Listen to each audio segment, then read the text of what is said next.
we will be seeing about the Jiva. So, who is this we are talking about, the Jiva thing? Are we talking about God? Are we talking about the universe, the creation? Who is this Jiva that we are talking about? Ourselves. Very nice. Who said that? Komal Mataji. Komal. Yes, thank you, Komal. Yes, we are talking about ourselves. Jiva, or the living entity. Yes, God is in us. Very, very nice. God is in us in the form of Paramatma. But we are called as Jivas.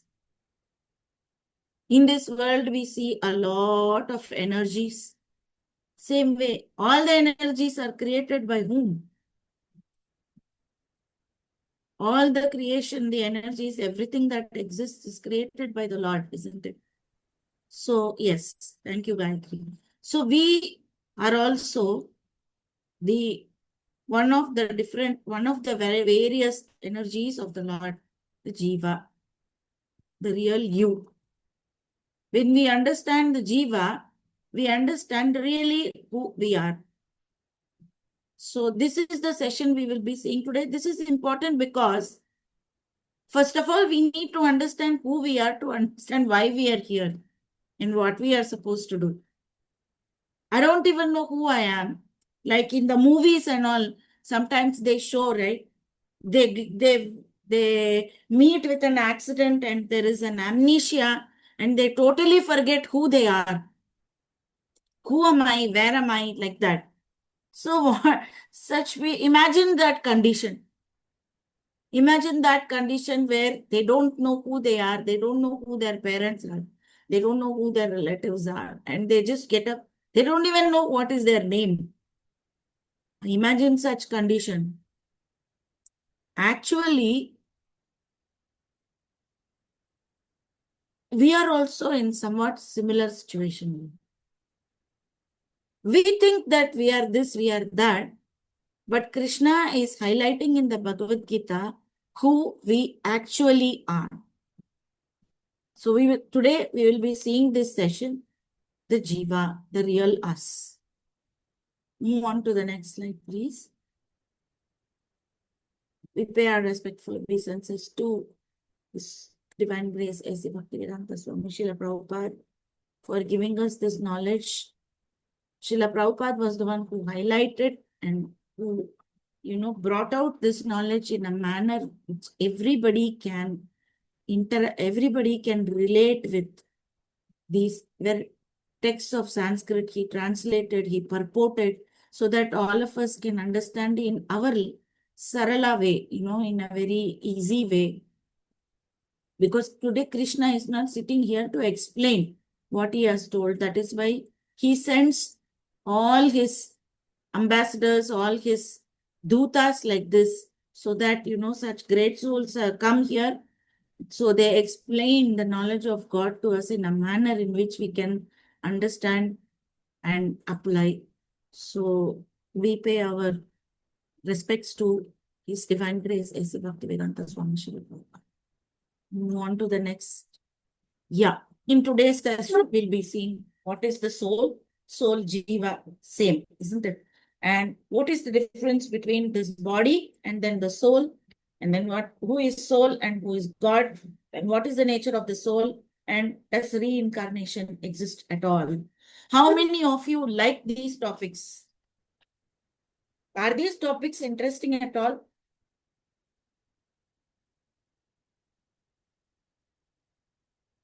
Few people are raising their hands. See, these are like, yeah, these are questions that do come to our mind every now and then, isn't it? It pops up, oh my, what is this happening? So many versions of God is there. Am I God? What is it? Can I become God? So yes, so many such questions do come to us. This is very relatable topic. I wanted to also bring to your notice something interesting. That is, so far, whatever we have seen, like the first day presentation, the yesterday, like that, this is all the knowledge from Bhagavad Gita. But do tell me, isn't it relatable to you all even today? What was spoken by Krishna to Arjuna some 5,000 years back is relatable even to us today. It makes so much sense even to us today. That is why this knowledge is called as Sanatana. Sanatana means forever this knowledge is true. It's not only for one time, one place, one circumstance, one kind of people. Oh, only Indians can read the Bhagavad Gita. Only such and such. Yes, isn't it? We all can relate to it. Even today, anyone can relate to it. So that's the beauty of this knowledge. So all these things, some of these questions would have popped up in our head at some point of time. And let's see what the Bhagavad Gita has to say about all these things. Going to the next slide.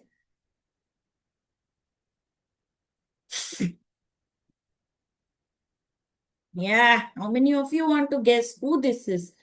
The first photo, second, third, 4, 5, 6, 7, 8, 9 photos are there. Anybody can guess any of these? These are famous personalities. Probably the 7th or something people will know. The last one, 9th, people can identify. What? Anybody is able to identify who this is? These are famous personalities.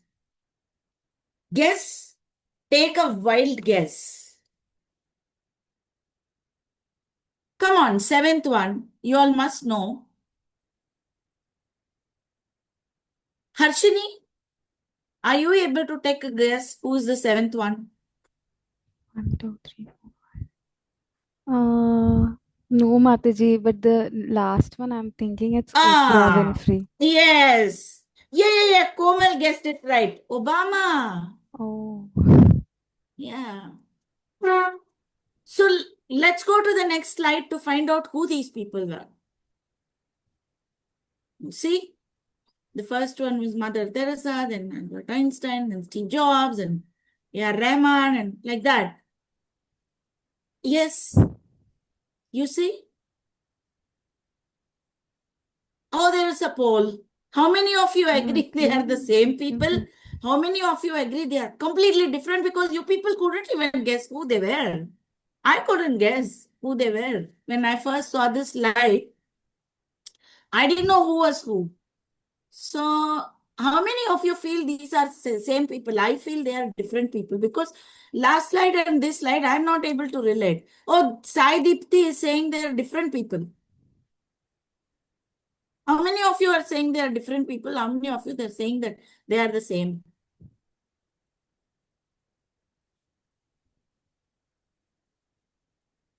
Same people. Harshini is saying same people. There is a poll. I couldn't see the poll. Vijay Lakshmi is saying same people.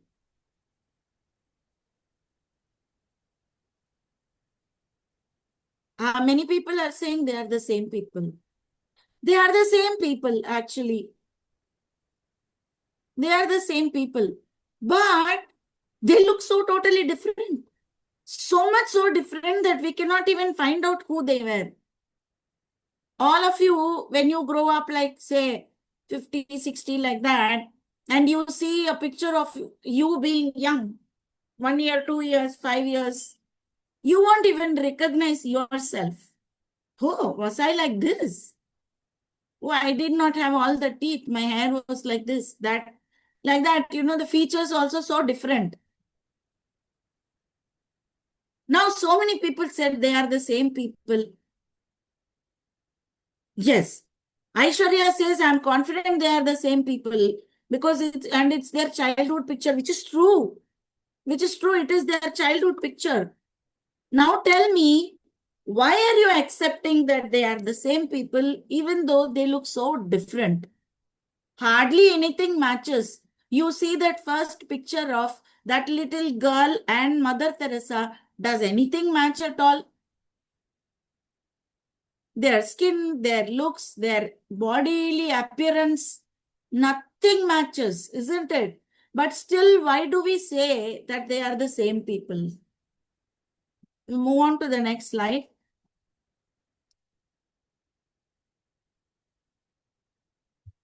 See, this is the reality. The body, something keeps changing, whereas some other thing is constant. Manasa says body changes, isn't it? Like I'm seeing 20 years back, I was all running and up and going here, there. Now I have turned 51, 52. A body is like slackening. I cannot even recognize my own self and all that sort of things. So we know that this body is changing, isn't it? The appearances are changing. We are growing up. We are growing old. This process is called as growing old. So we are growing old day by day. Now, still we call ourselves as same people.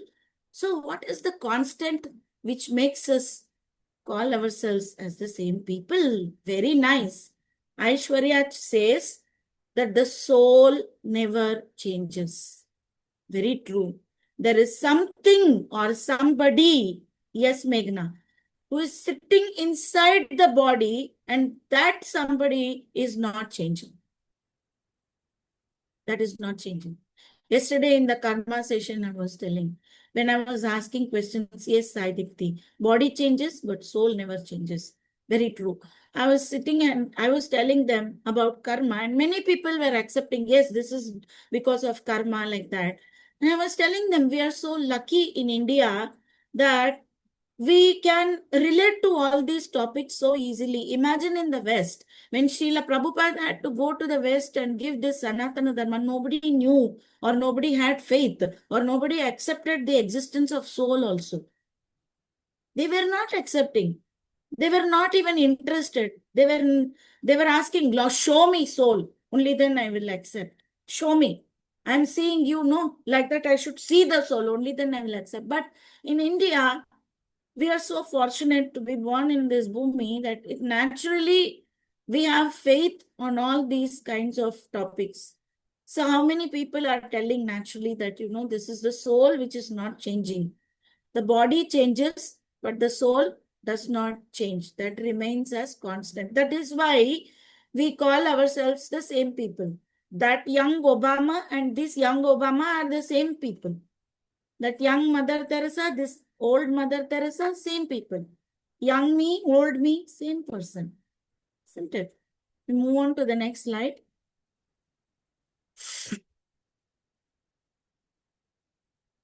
Yeah. So, there is something which is inside the body, which is like covering the body, covering the soul. Sorry, there is something which is inside the body called the soul, and that soul is covered by this body. So the body, the first thing we understand is body is different and soul is different. They are not the same. They are not the same. We move on to the next.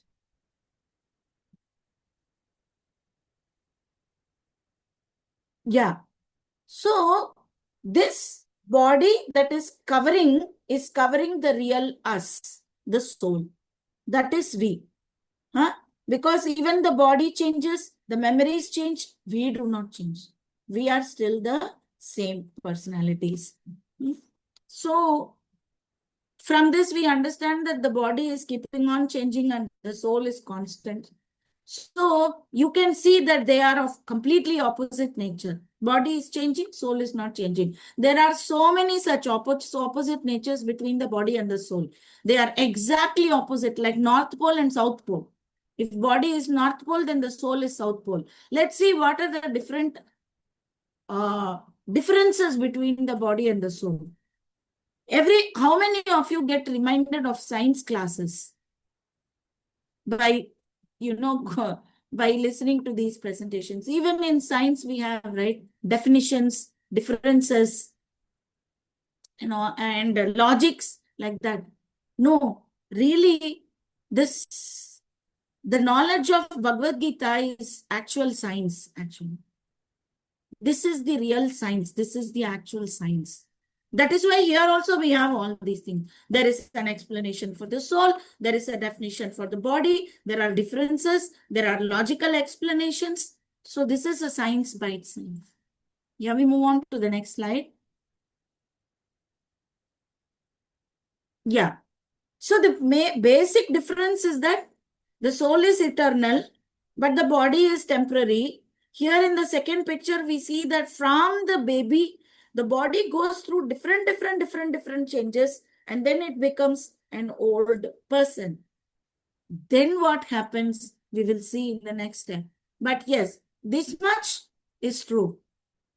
This is what in the Bhagavad Gita, Krishna says in the second chapter, that this body is going on changing. It is like a covering for us. Like, for example, we wear shirt, or today I'm wearing blue sari, tomorrow I may wear some other sari, day after I may wear some other sari.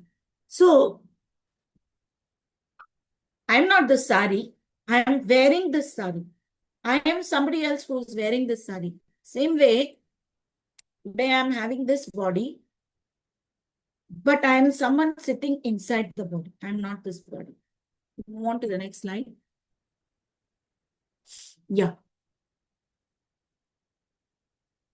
Can somebody read the translation here? Na sato vidyate bhavo, na bhavo vidyate sata, ubayorapi drishtontas, tva anyas tattvadarshibhi.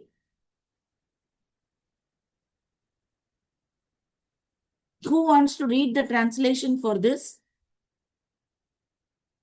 You can raise your hands, unmute, and then read. What happened? You have to just read the translation, that's all.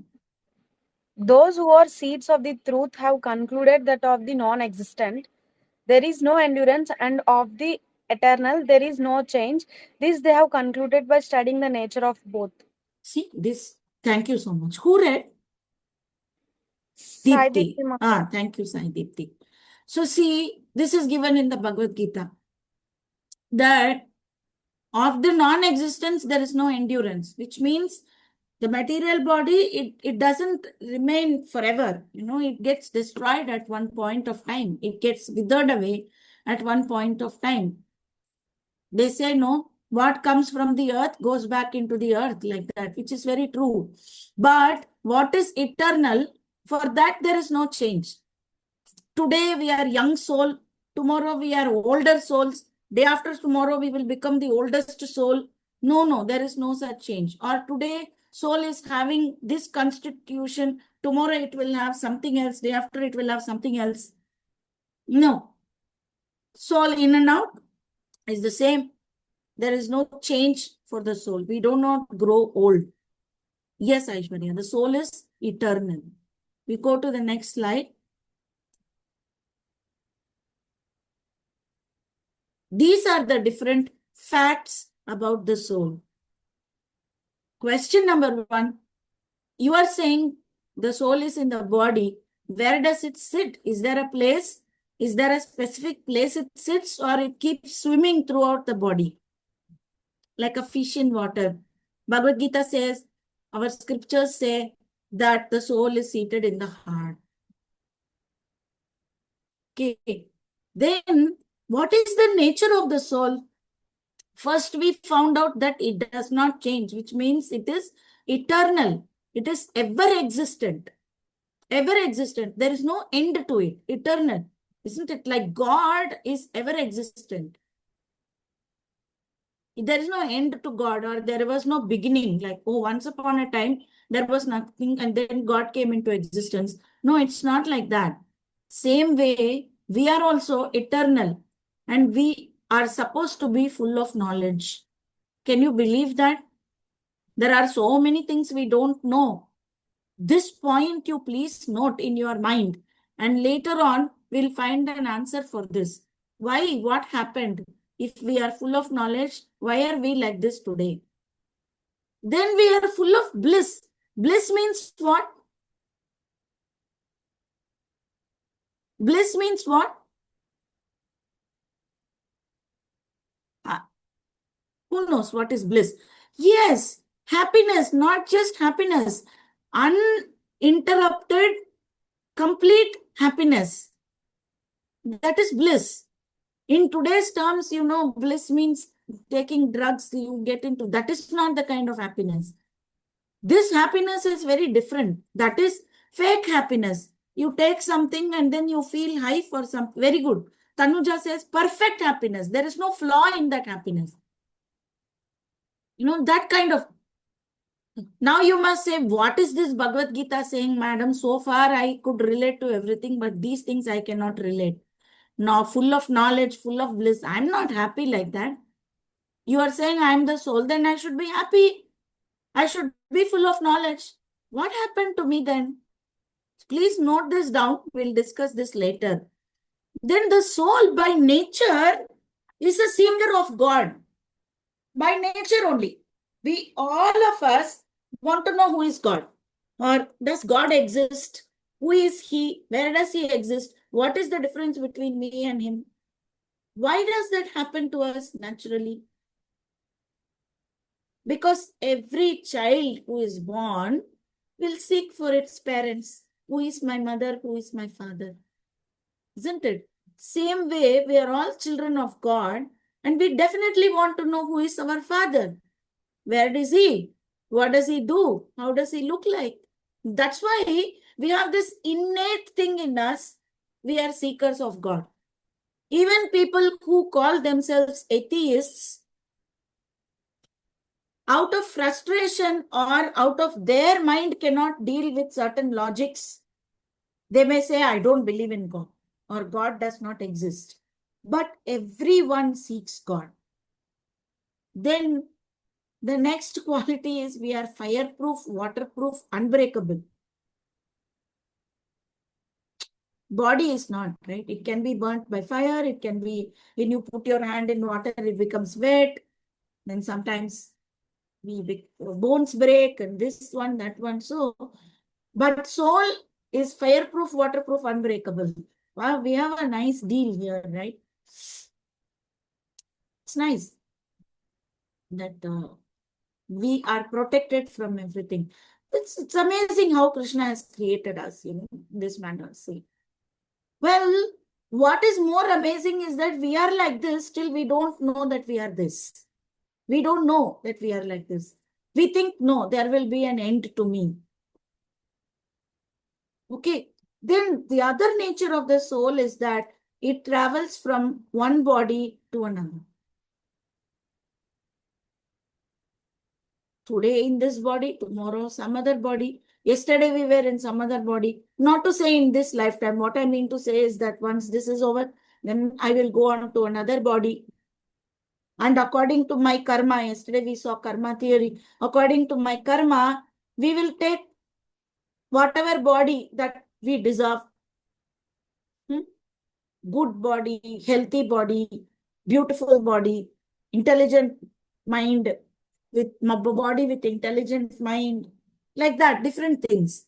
Whatever we deserve, that I will get. So what I will do is, like, once this body becomes useless or my time is over, I will jump from this body onto another body and sit in the heart of the body.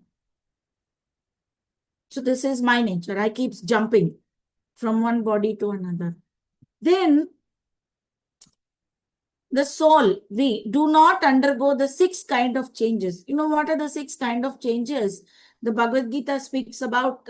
Is being born, then existing like that for some time, then grow, then reproduce, then become old, and then dwindle away. These are the 6 kind of changes. These are changes, isn't it? One day we are not there, but suddenly we are, then the body comes into existence. So that's a change. Then after the body comes into existence, even though it is maintaining itself for some time like that, then suddenly it grows. It grows bigger, more stronger. Then suddenly it starts becoming older. And then it reproduces also. From that body, another body comes. From the body of the mother, body of the child comes. So that is called reproducing. So it reproduces. Then it grows old. Then one day it dwindles. So these are the 6 changes this body undergoes, whereas the soul does not. One soul does not part and create another soul. Each soul is existing individually. But this body, it has these kind of changes. The other thing about soul is it has consciousness. We are conscious. Conscious means what? We are, in colloquial terms, what do you mean conscious?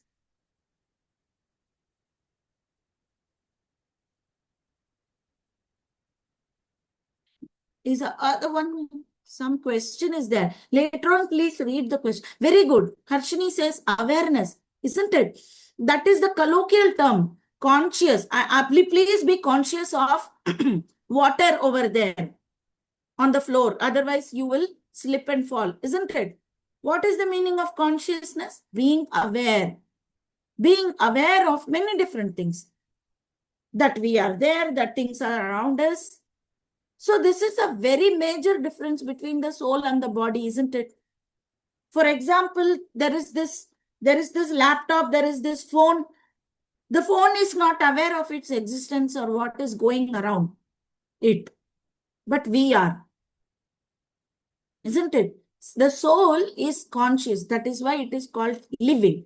This is a non-living thing, but I am a living being because I have consciousness, awareness. We go on to the next, Then, it's interestingly, the size of the soul is also given. It says that if you take a hair and split the tip into 100 parts, and then take that hair and split that also into 100 parts, then the one part that remains, the tip of that one part, that is the size of the soul. 1/10,000th tip of a hair. Tip of a hair only is so small, but it can be seen through our eyes. Means you split it into 100 parts, where we will be able to see at all. Then again split it, that one into 100 parts. That tip we practically cannot see. That is why no electronic microscopes or anything, there has not been a device so far to see the soul through bare eyes. That soul is so small. And because it is so small, it's very easy for it to enter into the body of an ant or enter into the body of an elephant also. Now imagine the power of the soul. In the ant also, it is able to move the body and, make the body mobile. Inside the, yes, we feel this, yes, isn't it? This presence of the soul can be felt. That we will also definitely come in the next coming slide. We are getting late, right? I'll try to finish fast. Okay, there is a poll. Who wants to answer? Do we get only human body? What about the animals?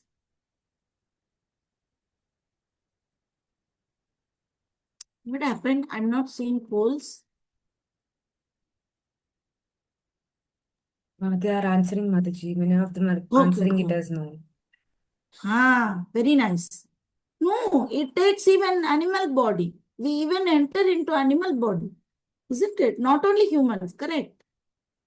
Sometimes we enter into this, that. Sometimes we become bacteria. We enter into the body of a bacteria. So imagine if the soul is little even bigger in size, it cannot enter into the minute bacteria's body. But tell me like this, how many bodies we can take? Is there a limit or is it unlimited? How many such bodies are available for us? Siri says unlimited. Manasa says unlimited. Aishwarya also. No, what I mean to say is, yes, Siri, correct. There are 84 lakh vessels available. We can take it multiple number of times. So in that way, unlimited is also correct. But the vessels, number of vessels available is 84 lakh. Vessels are available. So Here, there is a beautiful shloka in the Vishnu Purana, which indicates that I don't remember the exact. Is the shloka available in the slide? Yes. Jalaja Navalakshani Stavara Laksha Vimshati. Like that. We go to the next slide. We will see the meaning of this shloka, which says that there are 900,000 species in water. Then these 20, what is that number? Whatever. In trees and plants, 4 lakh species of human, 30 lakh species of quadrupeds, 10 lakh birds, 11 lakh insects and reptiles. So, when we add this up, it is 84 lakhs. 9 lakh water species, 20 lakh trees and plants, 11 lakh insects and reptiles, 10 lakh birds, 30 lakh quadrupeds, and 4 lakh human beings. So these many number of species are available. It is even classified as, okay, this many in this category, this many in this category. It adds up to 84 lakh species. Based on our karma, we get to enter into any one of these bodies. We move on to the next slide. Like the beginning of the section I mentioned, the Lord has Vividaiva Shakti. Like different, like there are very many varieties of Shaktis that the Lord has. All of them are majorly categorized into three divisions. One is, that is Parashya Shakti, Vividaiva Shruyate, it says. So, one is external energy, which is called as Bahiranga Shakti. Then the other one is marginal Shakti. The other one is internal Shakti. So this Bahiranga Shakti is what is manifested in terms of this creation, various bodies, various things that we see around. That is why it is called as Prakriti or creation, nature, creation, like that. This is called the external Shakti of the Lord, the Bahiranga Shakti of the Lord. So this body and all is coming into existence because of the Bahiranga Shakti of the Lord. Then there is this marginal, or in the Sanskrit it is called Tatashcha, in between. Like there is a compound wall, this side there is house, that side there is house. So in between there is this compound wall, that's called Tatashcha, marginal, in between. So that marginal potency, Shakti, is the Jiva Shakti of the Lord. That is how we are all existing. And then there is this internal or Antaranga Shakti of the Lord. And that Antaranga Shakti is what we see as Vaikunta, Goloka, Vrindavana, all the holy dhams, not in this world, though this holy dham is still pure in this world, but it is the holy dham. It is also the Antaranga Shakti of the Lord, but all of the holy dhams have a presence in the Vaikunta Lokas also. So all of these put together are the Antaranga Shakti of the Lord. The Tirupati that we see today, it has an existence in the Vaikunta Loka. The Dwaraka that we see today, there is a Vaikunta Dwaraka. Why we are seeing here? Because we cannot see there. The Lord has kindly sent all his holy places to this world. So we can go there, we can learn about God, we can serve God, and we can benefit by that. So that's the reason why all these holy places have appeared on this earth planet. On this earth planet, material world. So, but the Antaranga Shakti, originally it is all there in the Vaikunta Loka. It manifests here in the Bhaumya Loka also, in this world also. So this is Antaranga Shakti of the Lord. In this whole creation, when we see the holy places, Tirupati, Vrindavan, Mayapur, we see Dwaraka, we see different places, we should understand that they are not coming under Bahiranga Shakti. They are not coming under external energy. They are the manifestation of internal energy. That is why the moment you step into a holy place, you feel very different. You feel very energetic, spiritually surcharged, we say. You feel very nice. You feel very divine. You can see, you can feel the divine presence. So these are the three energies of the Lord. And we are the marginal energy of the Lord, the Jiva Shakti. Yeah. We move on to the next slide. Yeah, we saw this, isn't it? Okay, this we did not see. Now we were comparing body and the soul, isn't it? Body does not grow, soul does not grow, body grows. Soul doesn't dwindle, body dwindles. Soul does not have consciousness, body is. All this we have seen. Now we are going to compare soul and God, or soul and super soul. God is also called super soul. So we will be seeing the difference between the soul and the super soul. Are we the same? Soul and the super soul, are they the same? No, they are not the same, isn't it? We are different. Are we the same? Can we do what God does? Can we also create a whole creation? Can we do? We cannot. We can create something small. We cannot create to that magnitude. We do have the ability to create, but we cannot create in God's scale. That is why it is said, see, soul is also eternal, soul is also full of knowledge, soul is also blissful. God is also eternal, God is also full of knowledge, God is also blissful. Then what is the difference between the soul and God? What is the difference between the soul and the super soul? Is there any difference? We do see a difference, right? Can we say I am God? Do we feel like we are gods? We cannot even control our little finger movement. Yes. Soul is guided by God. And because we are children of God, we are energy of God, we are creation of God, we are called the part and parcel of God. We have the same nature as God. Sat, Chit, Anand. We have the same nature. But the difference is, I will tell you one very relatable difference. You take one rasgulla, gulab jamun, whatever you like, and you take a small bit of it. This is also gulab jamun, this is also gulab jamun. But this is big, this is small. Another example, take ocean and a drop of water. That actually is more suitable to it. Ocean and a drop of water from the ocean. The chemical qualities, physical quality, the chemical qualities are all the same. Can physically the drop of water do what an ocean does? The ocean is unlimited. It can sustain millions and billions and trillions of lives. This drop of water cannot sustain that many lives. Chemically, it is the same, but so can we say that the drop of water and the ocean are the same?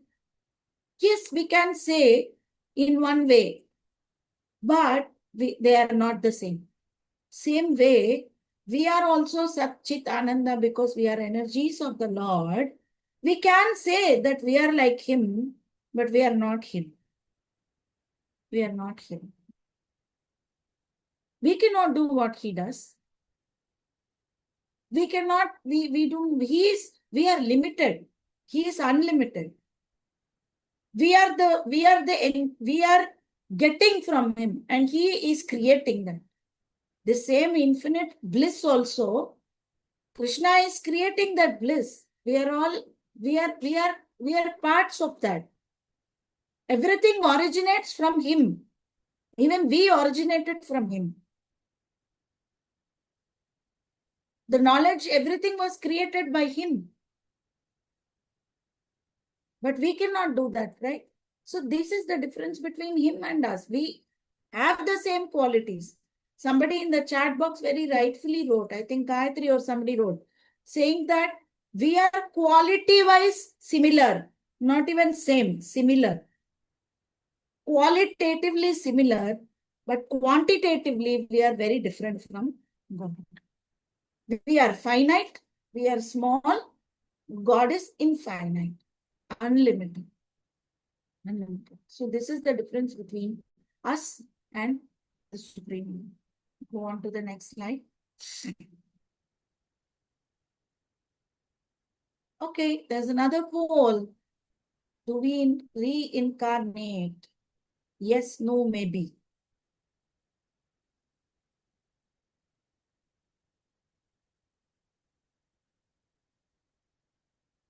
What happened?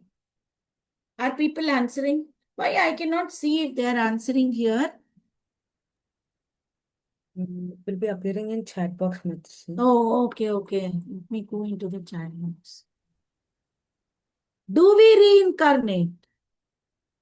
Yes, no.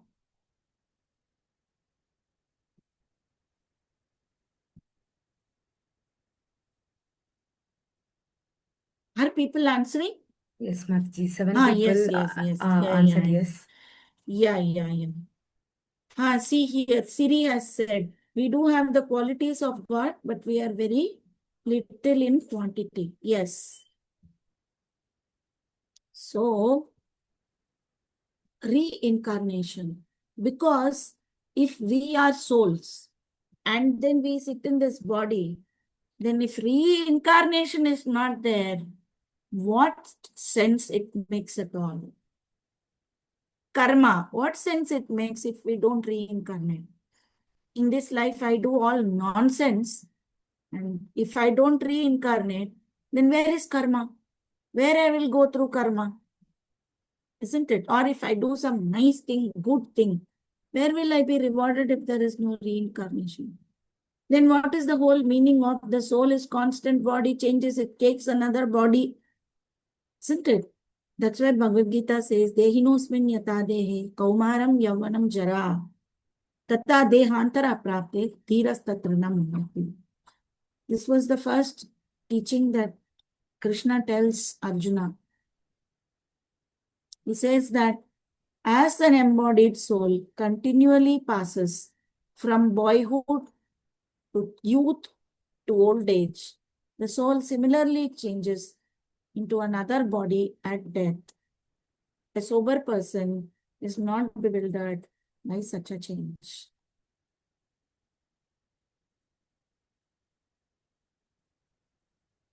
See, we have to first know this knowledge, then we have to start assimilating it and understanding it. It's not like today we learn, tomorrow we will apply. But we have to at least try to understand this knowledge. Isn't it? So, yes, Sai Deepti is asking this question.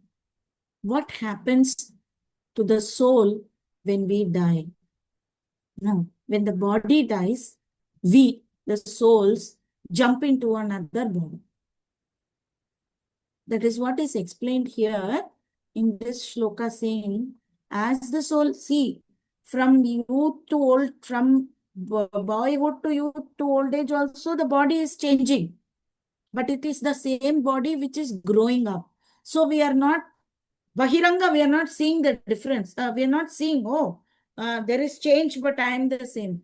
But when at death, what happens? The body withers away because the body is going to be no more. So the soul leaves the body. And then where does it go? The soul, according to its karma, is given another body. A chance to enter into another body. Good question, Manasa. Why will we forget everything we did in this body when we enter another body? Actually, logically speaking, the process of birth and death are so, it's not very easy that memory gets lost. So all the memories of our previous life are lost. but it's a boon in disguise. Imagine we are already living with enough memories in this life. She did that to me. She told this to me. This happened to me. That happened to me. They didn't treat me well. I was not. Imagine living with that kind of memories of thousands of births before also. By nature, we are people who go select all unwanted things and lodge our memory there. Good memories hardly we remember, isn't it? Good times we hardly remember. We just take it for granted. Yes, that is all fine. But the bad memories, they stick on to us like glue. And imagine thousands and thousands and thousands of births that we have taken. We have all the memories of in which body we were, who all were traitors to us, who all were cheating us, who all were who all were rude to us, who all were this to us, that to us, this. I don't think our mind will have the capacity to handle that. One lifetime, one memory, we go into depression. So that's why Krishna has given this forgetfulness by nature. Nature has created this way of forgetting all the past. But we have to remember one thing. That is why in the Bhagavad Gita, it teaches saying, Krishna says to Arjuna, you might not remember all the past bodies that you have been in. I remember. There are witnesses, there are records. We just have to trust them and understand that, yes, I have taken a body before, I will be taking again. What is Bhagavad Gita teaching is, what you have to do now in this body. What you have done, you leave it. What all happened, you leave it. Those memories are not good. Yesterday, somebody sent me one quote I saw. What? If you dwell in the past, you get into depression. If you dwell in the future, if you dwell in the present, you get into something, some funny quote, you get into stress. If you dwell in the future, you get into anxiety, something like that. If you are worried about the future, you get anxiety. But I don't know how true it is. But yeah, we see also that, people who keep worrying about the past, they get into serious depression. So do not think about the past. Do not worry about what all happened in the past, how many bodies I have gone through, how many. Krishna is saying, what are you going to do about it now that you know that you have traveled so many bodies? Now that you have a human body, what are you going to do about it? Currently, the present is in our hands. Future is not, past is not, isn't it? The present is in our hands. So what are we going to do about this body? Reincarnation is Satyam. We were there, we will be there. In that body or this body or whatever body. What are we going to do? Is it in our hands? What all bodies we went through? Can we do something about it? No. But we can do something about the present and the future. We can see in what body we can enter in the future. What dictates what body we will enter into in future is the actions that we perform now. We can choose what body to enter, or we can choose not to enter any body also. We can choose not to enter any body also. Then what will happen to us? We'll hang around like ghosts or what? No. If we do pious activities, we will get a good body. If we do impious activities, accordingly, we will get punished by and putting us into different kinds of not good situations and not good circumstances and body and mind. But if we perform devotional activities for the Lord, then we can actually break the cycle of birth, death, old age and disease. We can break this cycle and join the Antaranga Shakti of the Lord in the Vaikuntha Loka. That is called as liberation. That is called as liberation. That is also possible. Slowly, not like today we learn, tomorrow we will get. It's not like that. It's a process. We also have to assimilate this knowledge first. We also start practicing this knowledge first. Then we will see how to practice and perfect, and then we achieve the results. So, but it is possible. Good actions, good body. Bad actions, bad body. Devotional actions, no body. Then there will be no death. We will get a body, but we will get a spiritual body. Or our soul will naturally develop completely. In the sense, not develop, it will be uncovered, that we will understand who we really are, what is our real name, what is our real duty. When we start doing that, we completely become, see, I told you, no, we are Satchit Ananda, but it looks like we don't have any knowledge, we don't have any happiness. It's not that we don't have. It's that all that is covered today because of illusion, Maya. We are covered, we have forgotten that we are completely blissful and completely knowledgeable. See, all these things will become uncovered and we'll realize our real self completely if we are performing our devotional activities. Apart from living, so long as we are in the path of devotion, we have to live, we will also be living happily. Krishna guarantees that also. And we will also be getting liberation. Liberation, or, whatever it is, like we go back to Krishna. We go back to the Vaikuntha Loka and join Krishna in his activities. So that is also possible. So pious actions, pious body, impious actions, impious body, devotional activities.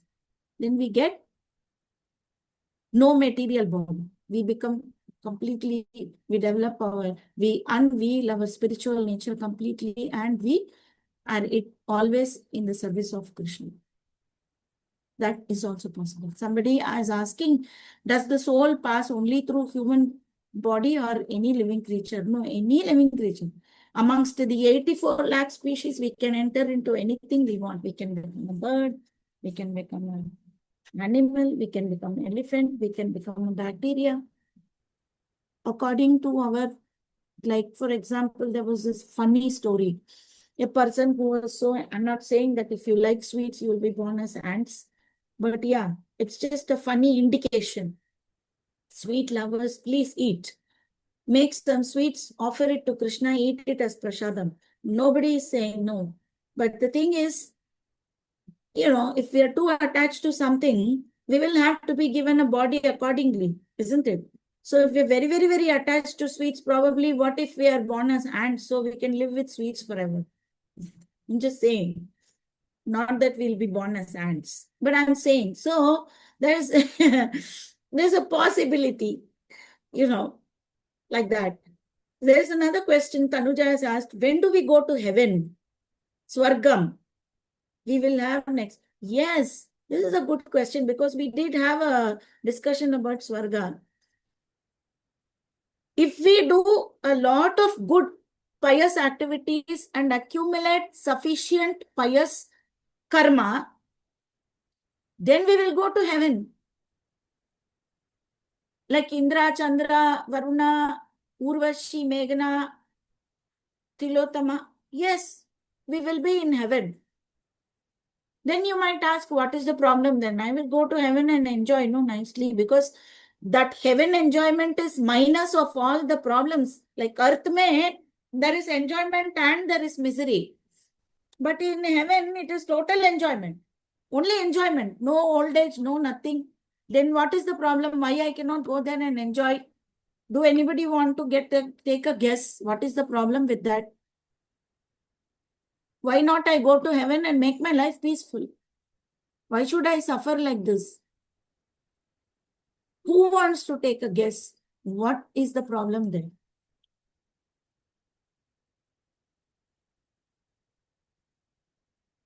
What happened? Why is everybody silent? A lot of people I very actively participate, but sudden silence. Very nice. Thank you, Siri. Yes, Udaya. Thank you so much, Udaya. It is like bank balance. You have balance, you can enjoy. Once the balance is over, then we have to come back to this Brahma Bhuvana Loko Punaravartino Arjuna. Even if you are Brahma in Satyaloka, if your Punya karma is over, you have to come back here only to this miserable world. Again, birth, death, old age, disease. That is the only problem with heaven. Otherwise, there is no problem. If that was always available, then we will all be sitting there. No. But that is the problem. You would have heard so many stories about rishis and munis and all that who do tapasya and get some power. And then suddenly they fall for some weakness. They curse somebody, the power is gone. Then they have to again do tapasya, again get. Like that only this punya karma is. Bank balance is there, we can enjoy in heaven. The day bank balance becomes nil, we will be sent back here only. So it's not a very pleasing thing. Imagine we enjoy such nice thing in the heaven. And suddenly one day they say, bye-bye, your time is over. You can go back to from where you came. We won't like it. We'll feel miserable. Oh no, I want this. I don't want to go away. I want to be Indra. I want to be Chandra. It's not permanent. That is the problem. We can go to heaven, but it's not permanent. Okay. I don't think there's any more slide, right? Like reincarnation is the last topic. Okay. Every day, these girls are requesting you all saying, please chant the Yuga Dharma, the Hare Krishna Maha Mantra, at least 108 times, because that will initiate this process, and it will take us through. The chanting will begin the process and it will take us through the spiritual path. We are looking for changes. We are looking for transformation. We are looking for permanent happiness. All that we will get by chanting the Maha Mantra. So, kindly chant. It is easy for us to appeal to the morning batch girls because you have a whole day. When I take the evening batch, I feel like, oh my God, it's already 9:30, 9:45, where I will tell them to chant one round now. But it is easy for the morning batch girls. You are just beginning the day. You can begin it by chanting the Hare Krishna Maha Mantra a few times or 108 times if you're not chanting already. Sai Shruti says, we have to put up our efforts to attain moksha. No death, no life, no birth, no death through spirituality, which is fantastic. This is the best conclusion that you can have from this session called the Jiva. To realize this only, we have to go through all these processes. Read the Bhagavad Gita, start practicing. This is the end realization that we should have, that, we should put in our efforts to attain moksha, because that only is real happiness. Then there is no fear of leaving our kith and kin. There is no fear of death. There is no fear of growing old. With Krishna, all the Gopa boys, everybody is happy, young, enjoying. There is no fear of leaving, losing. That's why it is called as permanent happiness, eternal happiness. See, I'll tell you something.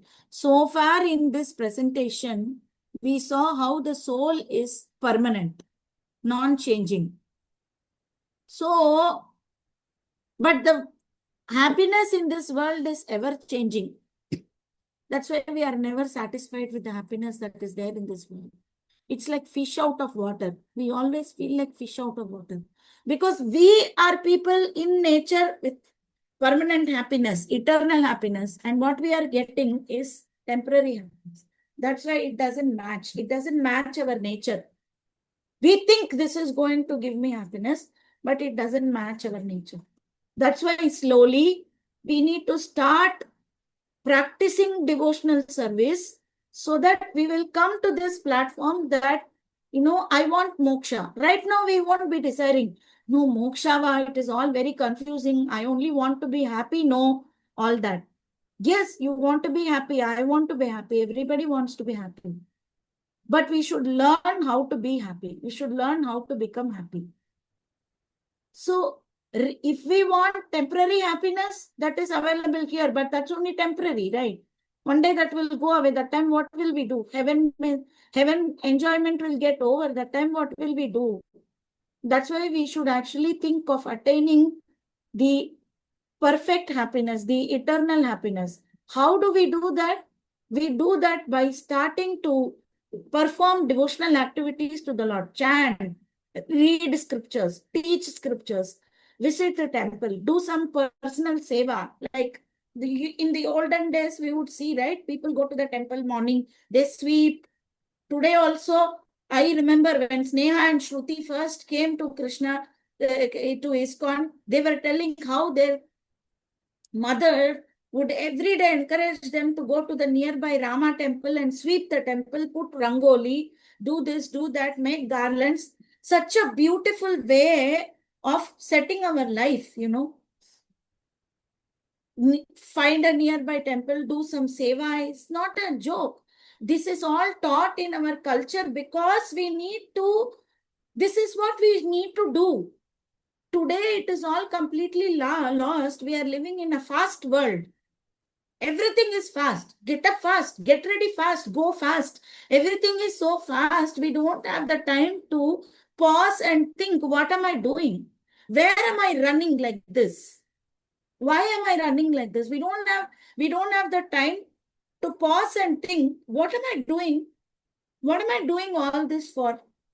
Who am I really, and what am I supposed to do really, and what am I doing? Even in the culture, whatever is taught in the culture is not being carried forward to the next generation. Imagine you all young girls, you're going to get married tomorrow, you're going to have kids. If you don't even teach your kids who they are, if you don't teach them what they should do in life, then what are you doing to your kids? How are you doing justice to your kids? They have to be brought up in this way that, go to temple, do some service to God, begin your day nicely by chanting the names of God. Come, there was, in Hyderabad, we were having this Rath Yatra. During the Rath Yatra, there was this minister from Warangal. She was telling how she brings her grandchild up. How as soon as he gets up and takes bath, he will go and pay respects to God's in front of God. He will go and pay namaskaram, pay obeisances, then pray. It has to be taught. It has to be inculcated in us. We have to be brought up in this way. Get up, go pay obeisance, chant, do some service. Of course, then we have our normal activities. Nobody is saying give up all the normal activities, come and sit here only. No. See, all these people, Harshinis and Snehas and Shrutis and Kavipriyas and Trivenis and this and that, all of them have their life also. They have their education, they study, they work, they have their life, they have everything. But still, what is their lifestyle? This is what we have to think about. That lifestyle change that we have to bring about in ourselves. Like I have to get up and do some spiritual activity, then continue. Krishna also says the same thing. He did not see, imagine, in the Bhagavad Gita, Arjuna is telling, I will give up everything and take sannyas, I'll beg. Krishna is saying, don't do that. Go fight. Fighting is your job today. That is your dharma today. You follow your dharma. But you also do the devotional act. Add all these things to your life. Not give up, take away, throw things. No, add things in your life. Add Krishna, add chanting, add devotion in your life. Then you can be happy, really happy. Then you are already working towards this path of attaining moksha. It's not that in this we will all become, okay, tomorrow I will attain moksha. It's not like that. It's a process. It takes time, but it is in our hands.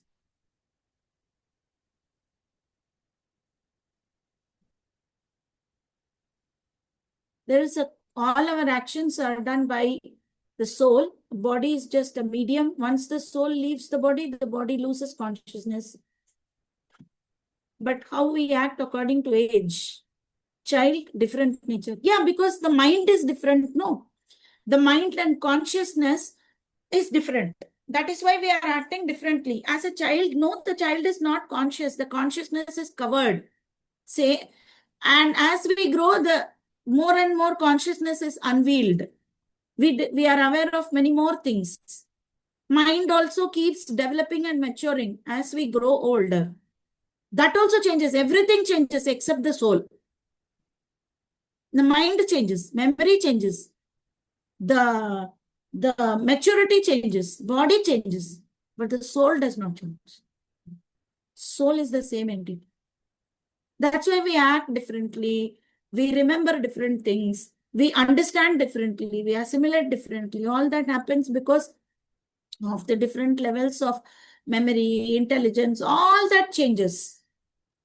They're all a part of the body. This is gross body, that is subtle body. But it is body. But the soul does not change. Nice question. Thank you for the question. Is there any other question? Maybe we can take one more, or is it time up? It's already 7:20. Are we exceeding the time too much? Because Yes, morning Mataji, we time. almost will go till 7:20 like that. Okay, thank you. Okay, then we will stop here.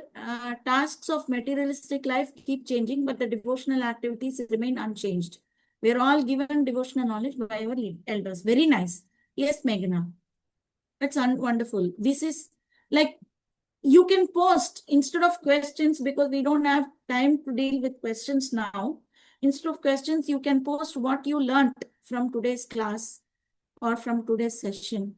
You can post it in this chat before we leave. Okay. Before, as you are all posting, a peek into tomorrow's session. Human life, a privilege. This is our tomorrow's session. Is it a privilege? Is it a curse? How is it so? That we will be seeing tomorrow. And what we should do with that human life. Yeah. Anybody wants to say anything regarding what is your take back home today? Do you want to post what your take back home is?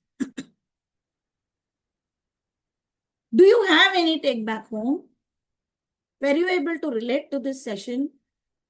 Or did it go above your head?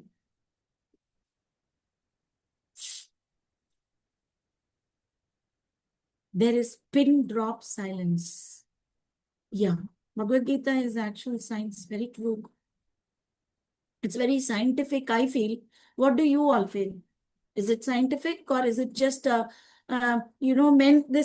is a common thing, right?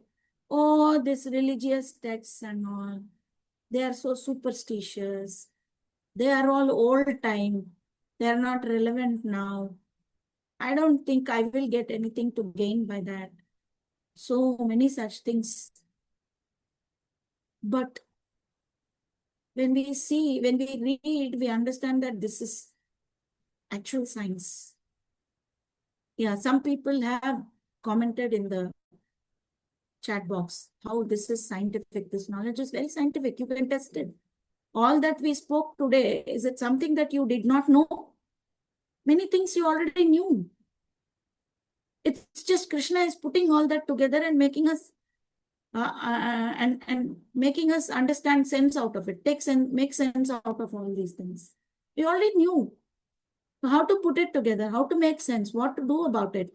That's what Krishna is teaching in the Bhagavad Gita.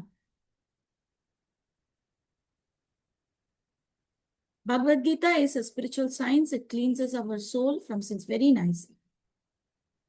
Came to know more of science of the soul. By knowing and understanding and practicing the Bhagavad Gita, we can reach to the Supreme. Yes. Any other take back homes from today's session? Anybody wants to say something?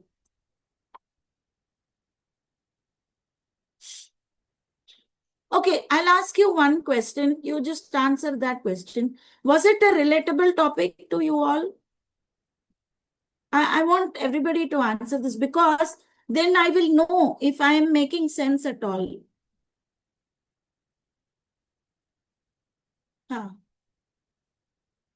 Okay.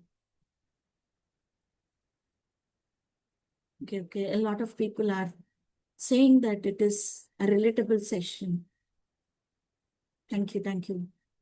So because then I will understand if we are like going in the right track, or should we need to stop and discuss something more basic or like that. I just wanted to have that clarification. Yeah. Thank you so much. There are so many people who are saying that it is relatable. Other people, there are many people who are saying it's relatable. If there is anyone who feels it is not relatable and you want some more clarification or something, please put up your message here so we will note down. You can even ask they will be opening the group for some time in the day. You can post your questions. Is there anybody who is feeling that these topics are not relatable or they're not able to vibe with it like that? Is there anyone who wants to say, yes, I want some more clarification, or I want some more basic clarifications. I'm not convinced. I'm not seeing through this like that. I haven't received any messages yet. Maybe I will take it as everybody is able to relate to it. And we are going, like tomorrow we can proceed with the session 3, right? No, session 4, sorry. Okay. See, tomorrow I think Varaдаkrishna Prabhu will be able to take class. But Sneha, you just tell Prabhu that the question answer session did not happen today. So maybe they can begin he can begin his session by answering few questions. See, there is this option also available in the WhatsApp group. You can please post your questions and then our volunteers will be answering your questions. So that option is also there. And please feel free to post any kind of questions. Do not think that, oh, this question is very silly. No. All of us, even today, we all have silly doubts. When we sit and listen to a class, Bhagavatam class, we ask all sorts of questions because it is good to have questions. It is encouraging to have questions so that things will be clarified. And at this stage, it is good to get clarified everything. So do not feel that, maybe this